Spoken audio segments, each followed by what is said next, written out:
the Fixed Wireless Access Show with Benjamin Tansky. Today we have a special guest joining us today.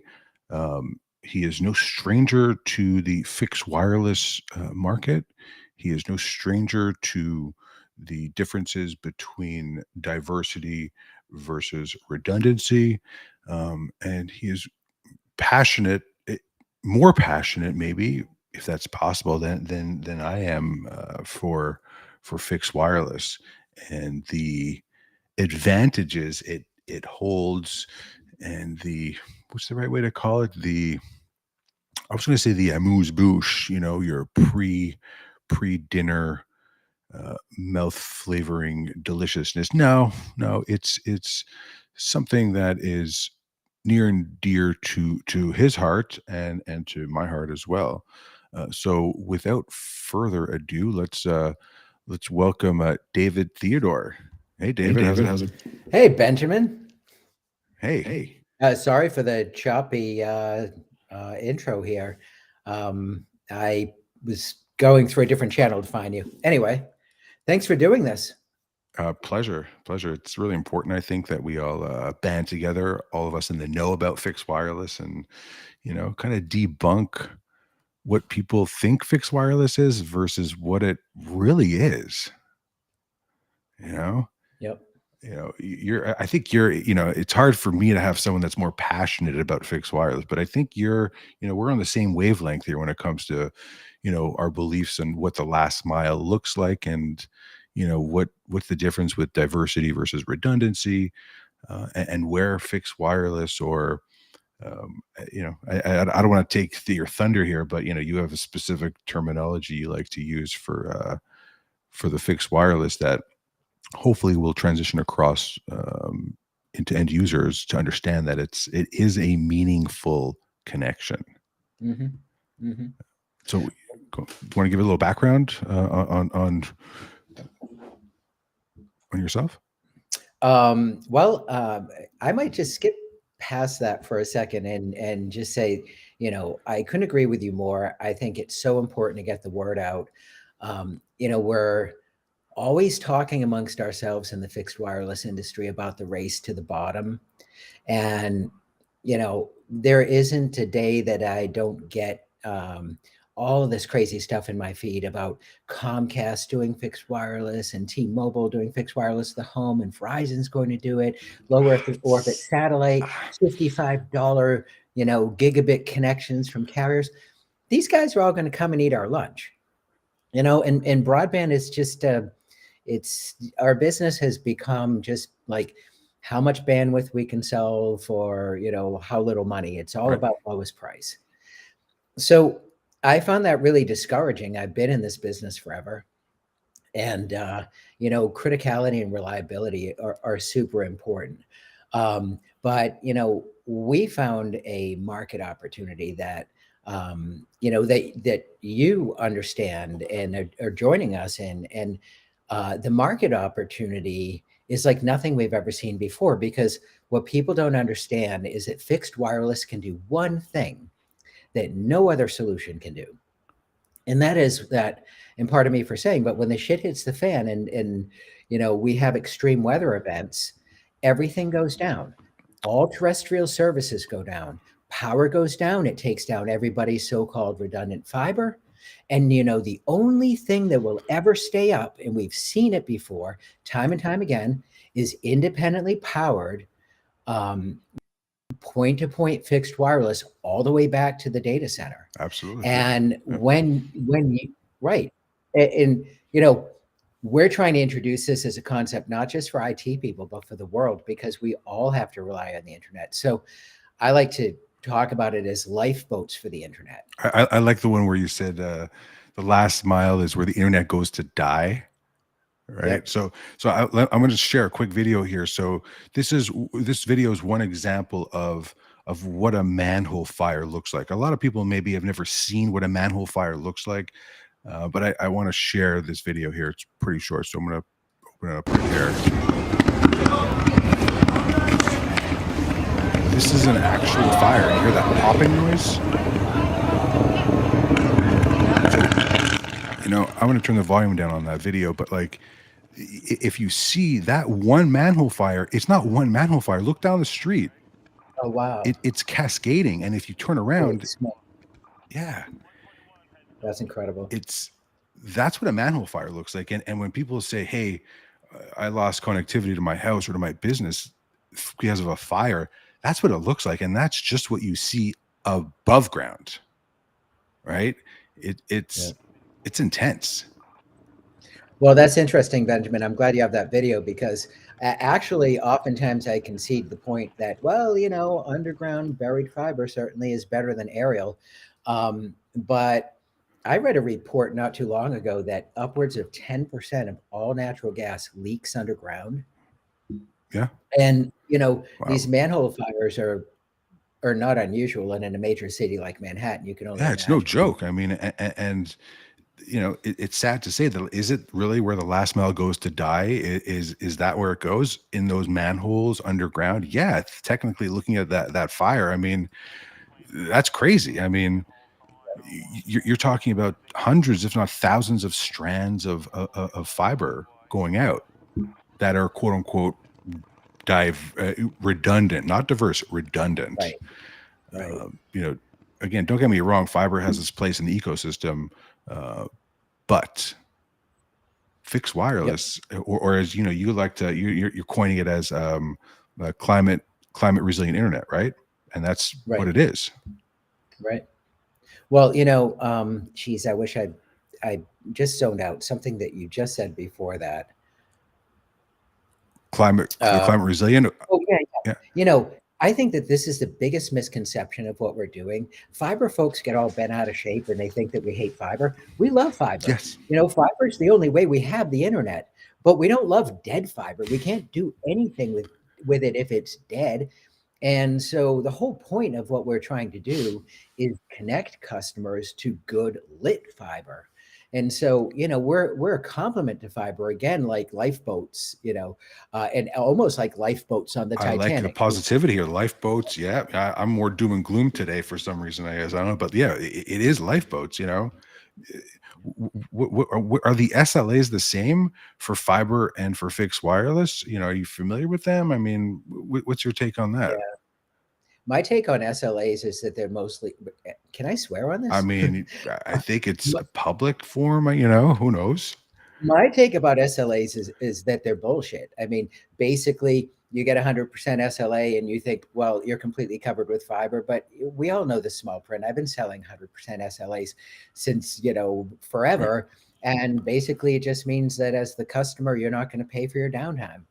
Um, it doesn't mean you're never going to go out. Nothing's And perfect, right? Nothing. It's better to be honest than sell 100% uptime, which is, yeah, it's a crock of crap. You know what I mean? It is. it's, Just say what yeah, it is. I mean, but there is a major difference with best effort versus dedicated, or what really gets my blood flowing and my blood pressure up is why are carriers heavily investing in upgrading their coax last mile, which to me is mind-boggling. Like, at least look at the fiber, or look at fixed wireless, or both. Why invest in a legacy technology? mhm. Why do you think? It's always been a mystery to me how carriers operate, and what's even more of a mystery is wherever their fiber infrastructure is, because nobody actually knows where this stuff is buried and So where true. the actual It's true. redundancy is. I mean, we would find Jimmy Hoffa in the ground sooner than carriers could find their own fiber. He's wrapped up in some giant spool somewhere, eh? You know, you, Yeah, he's wrapped up in a spool of cable. Um, you posted this recently. I'm going to share another picture here with you. Um, put these on the side. So let me change the video on that. Sorry. This was a post that you put up, and again, this is another, not a manhole fire, but this is another very real scenario that happens every single day, multiple times a day in North America, and the world for that matter. mhm. Uh, I mean, I think it comes down to um, we all talk about internet as being vital to business. In fact, The Economist said the internet is the world's most valuable resource. Um, that supersedes like oil, right? We used to go to war to protect oil. I think we still do, but nobody's going to war to protect the It's internet. not even And by a public utility, which is even crazier. yeah. Well, I mean, we need to have a war on climate. And I don't mean like climate change and get like some wisps all bent out of shape. The fact of the matter is that weather has ratcheted up. I don't know why or where or whatever, but it snows in Los Angeles now. And literally nobody's infrastructure is safe. But clients out there, they're just thinking about power backup and microgrids and raising electrical and mechanical room to higher floors. They call that business continuity. There's no business continuity. No one is going to be running their business after an extreme weather event. So we as an industry need to understand that, and we need to boldly go out and push that message, because when clients understand, they can't run from it. When they hear it, they can't unhear it, and they're going to have to act on it. And we have to insist that they act on it, because internet is essential for all of us. If Yeah. you have a family member that's in the hospital, do you want the hospital's cloud access to be down for 4 days? So, I mean, how about airports? How about even drinking water? We can't get clean drinking water without facilities being connected to the cloud. So, I mean, we need to wake up as an industry and stop only talking about one thing. We're not a one-trick pony, and this is an enormous opportunity that you're helping to unveil. And I'm excited that you've joined, and that we're doing this together. And we need so many more people behind this. Absolutely. Your passion, my passion, the noise we're making, this is real. I mean, to your point, what happens when the hospital loses service? What happens when the Yep, connectivity goes down? yep, They can't use any of their systems. Their machines in their rooms connect over Wi-Fi into the cloud. When that goes down, nothing good happens. Really, nothing good happens. When stuff like this happens below ground, or when you have stuff, above ground like that, uh, it there is a solution, and there is an answer to this dilemma, and it's staring us in the face. yep. And I mean, more than anyone, being in Manhattan and having gone through Sandy. And I had microwave equipment during Sandy as well. And I had it going from rooftops, terminating on the rooftop of 60 Hudson Street. It was core site. They never went down. They were bailing I water remember. from the lower floors, but they never and went and, down. and running fuel up too. We were running fuel Yep, up. Yep, yep. I remember that. Unfortunately, My yep, yep. clients, yep.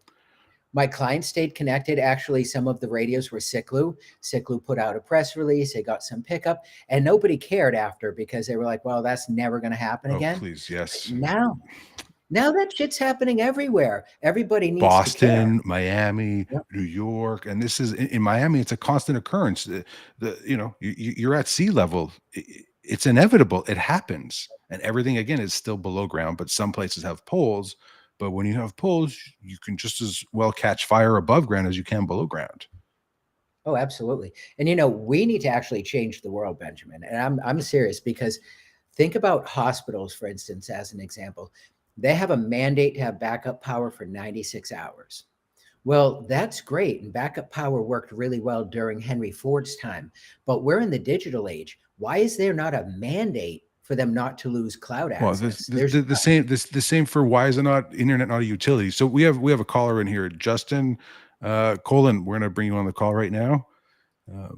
Here we go. Justin, are you there?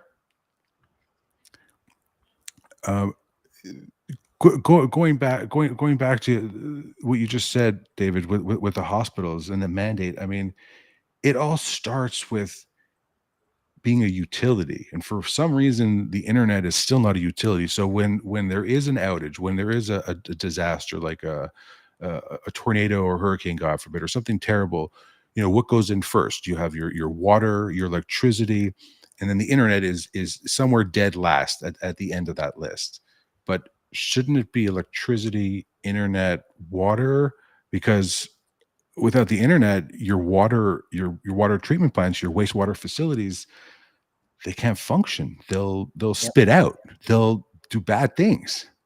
So I really believe that a public utility is missing in that list, and that's the internet. And maybe you know why it's missing. I don't. Oh, no, I think the reason why is just that the internet is a mystery. The cloud is a mystery. Even public policy makers think the cloud is in the sky. Nobody quite understands how we get to the internet. And if they understood how simple it was, then they could visualize the problem and the solution. Yeah, You want to know what, Benjamin? If there was another Hurricane Sandy come through New York City right now, God forbid, it would be the exact same thing. Nothing would be it would be different. worse All off. It would this be worse off because people have Oh, yeah.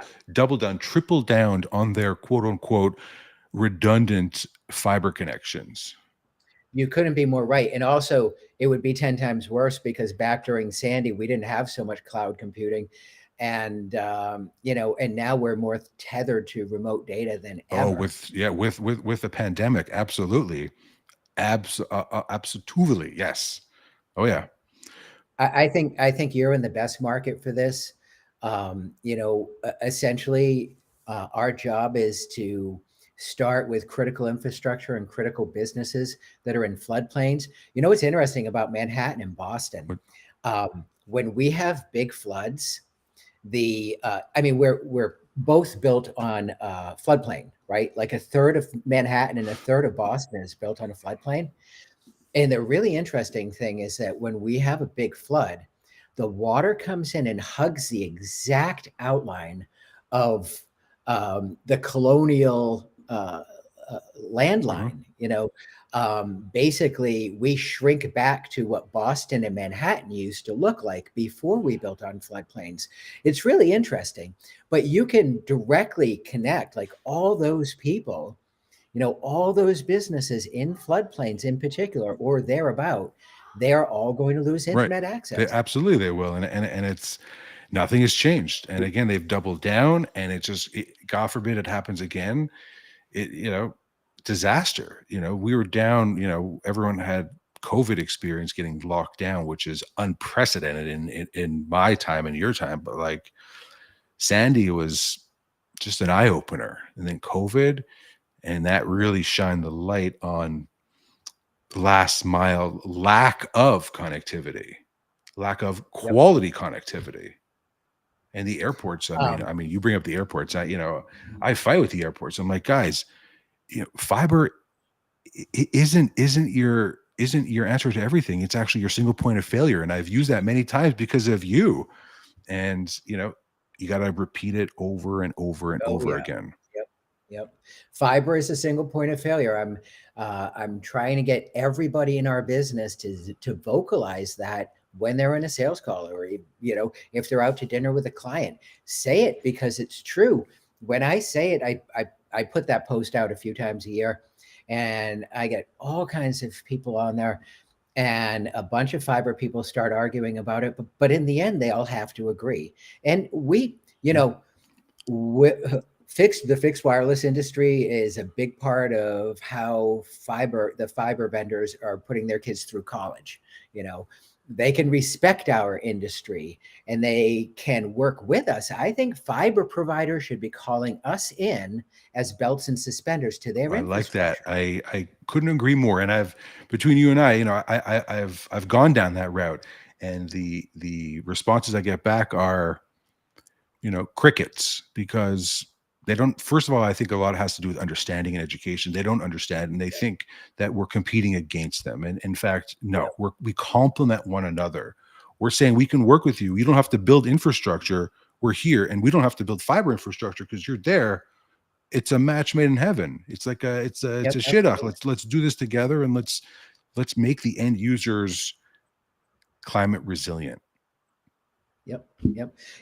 And going back to that whole climate resilient thing, um, I, you know, I belong to WISPA. Do you guys as well? I've been following WISPA for so long. We're on the list. We haven't. We're not paying members essentially. No. I'm not sure. Maybe you'll take my seat. I mean, they've got to wake up to what we're doing. Um, but why did I bring them up? Oh God. They're great. I mean, they have they lobby, they do great work. A lot of it has to do with education, and just, it's difficult to compete with fiber as you see on TV. And then the noise, I hate to bring this up, David, the noise of 5G. uh, you Yeah. know 5G is marketing 101. It's brilliant marketing. um, is 5G, Well, is it here yet? It's not fully here yet. No, and carriers finally came to the realization to tell people that it's not really here yet, but we're almost there. It's like the LTE. We just completed the final leg of LTE, and now we're on to the next evolution. That's great. yep, yep. Well, I want to go back and say I'm quite a fan of Whispers in everything that they do. I lost the point I was. Oh, sorry about that. It's on a No, no, tangent that here. that was me. I'm bouncing all over the place. You like the Wispa? Wispa is great. When I first started working at the company I'm at now, and I use Wispa as a resource, um, and it's really helped locate, niche fixed wireless operators in rural areas, that Mhm. and specific databases that are publicly available really help. They help me. I'm happy to help people locate other local fixed wireless operators, because fixed wireless is a regional play, meaning that, Right, if you have right. a fixed wireless network, you're not national, you're going to be regional, because you have specific infrastructure just like fiber, but via wireless instead of underground. And Yep, that, yep. yep, go ahead. The interesting thing about our business model versus a typical WISP business model is we're not actually building networks, right? We're just building backhaul connections at one at a time, right? They're not necessarily going back to a network. Definitely not a traditional WISP network, because there will be points of failure there that are not sufficiently hardened for weather. Oh yeah, that was the thing I wanted to talk about was the climate resilience term, and that's why I got into WISPA, because I was running a resilience committee at WISPA, and there was a lot of pushback from WISPs on the climate term, political pushback. But my thing is like resilience isn't about politics, and resilience doesn't wag its finger at you like sustainability does and tell you how many sheets of toilet paper to use or what kind of car to drive or whatever. Resilience is a massive business opportunity, and we can't be afraid of the term climate resilience, because I'm elbowing our industry to that table, because there's $500 billion that's coming together from governments all around the world and corporations for climate mitigation. They call it climate resilience. And it's a huge magnet for money. Way more money is going to be spent on that than bridging the digital divide. And so, if we're tapping into that, we want to fly that banner. We want to say we're climate resilient. Mhm. And moreover, we're certified, because this is the, probably the last real point I want to make is that when I was trying to figure out how can we make money in our industry, it occurred to me that, one of the biggest problems with what we do is all of us are generic cornflakes. That's all we are. We're all just white boxes on the shelf, and anyone can pick any box. There's no branded premium service. Can you name a branded premium fixed wireless access service? Can you name a service that's branded? No, it's just bandwidth, right? I'll sell you half a gig, I'll sell you 200 megs. I want a certified service because um, first off, it will ensure that providers know what they're doing. It Yep. will protect Yep. clients, but also it will get us all off of the lowest price wins gerbil wheel, and we will be paid for reliability and criticality. And the dollars are rich there, because what we're protecting is life and death. And nobody is going to nickel and dime for that. We're not going to let them. And if and once the world understands about the certification and how important it is, nobody's going to buy from Joe Schmo down the street because they're getting a 15% discount. They want the certified. That brings up a great point. There's a lot of there are operators in fixed wireless that do a disservice because they put a subpar network together, and that really upsets me, because it makes everybody think that fixed wireless is not great, when in fact it's the contrary. I mean, the largest financial firms in the world use fixed wireless because it's faster than fiber. They make trillions upon trillions of dollars a year doing it, doing their buy sell trades over fixed wireless because it's faster than fiber. But they don't talk about Yep, it because why would you want to share a good thing, right? yep, yep. That's a fantastic point. Yeah. Listen, I appreciate you joining today. I'm sure we'll talk definitely more about climate resilient internet because it's in our face every single day. Yep. Um, yeah, Well, I mean, I appreciate the forum. I appreciate you, standing up and carrying the flag forward. I think with enough people like you, we can really get this off the ground. Manhattan is a spectacular place for it. This isn't my thing, right? This is an industry thing. The certification is a nonprofit, open source endeavor. We're moving it in that direction. And it's for everyone in the industry, and it will it will increase opportunity for all of us. And so, thanks to you for doing this. I hope we do more of them together. we definitely will. We got to get the word out. Thank you again. Have a great weekend, David. All the good You blessings, too, man. Benjamin. Take Take care. care. Bye.